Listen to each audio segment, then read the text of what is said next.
The Community Education Channel presents Community View, a closer look inside community issues that matter.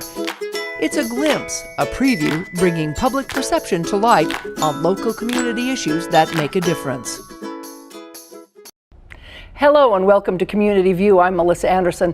You know, the American Red Cross shelters, feeds, and provides support to victims of disasters, as well as helps to supply about 40% of the nation's blood supply. This nonprofit organization has been around since the late 1800s and provides help all over the world. With us today to talk about the American Red Cross of Southern Utah and Southern Nevada is the Red Cross Disaster Program Manager, John Watson. Welcome, John. Thank you for having me here today. Thanks for joining us on the program. Yes, ma'am. You have an office here in St. George, I understand. Tell me a little bit about the combination now just recently of moving the Red Cross here in Utah and combining that with Nevada. I want to say it was about 4 years ago that they made the shift to bring both states together. It kind of aligns with blood services and disaster cycle services. And like you said, it was about 4 years ago. It's still in Salt Lake, and we also have a chapter down in Vegas itself. So we still have two main chapters, and the actual headquarters for the region is out of Salt Lake. So we still have a Red Cross. So you're the program manager for disasters. Yes, We've ma'am. had a lot of earthquakes lately. Tell us a little bit about what would happen, what would the role be for Red Cross if we had a major, large earthquake here and we needed help? Yes, ma'am. We would open up shelters. If homes were destroyed, our first role would be to open up shelters.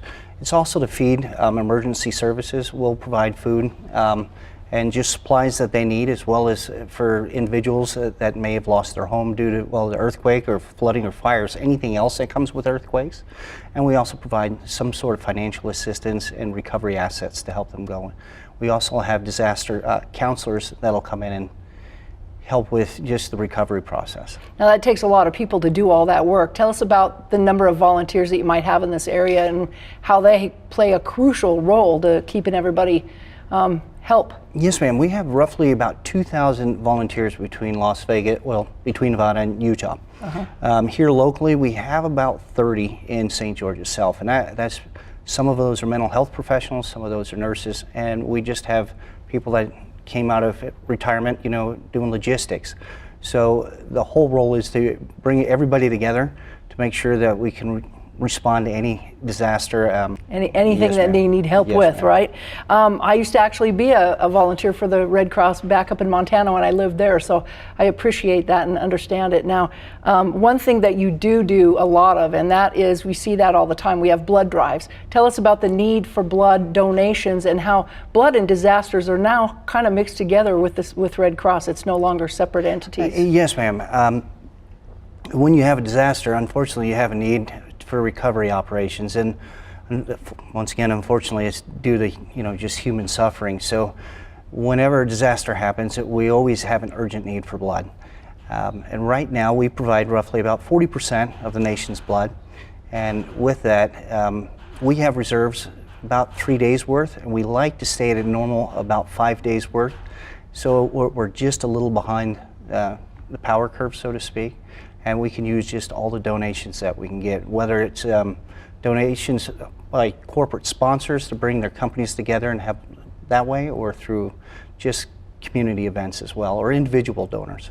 So people can help by donating blood? Yes, and ma'am. they can. How do they do that? Do they just wait for the blood drives to come to their area, or should they go online, or what do they do? They can go to actually redcrossblood.org, and what that'll do is it'll set them up to a page where they can put in their personal information, and at that point they can either sign up and come to the office itself on East Riverside Drive, or if there is a blood drive, they can donate at that time.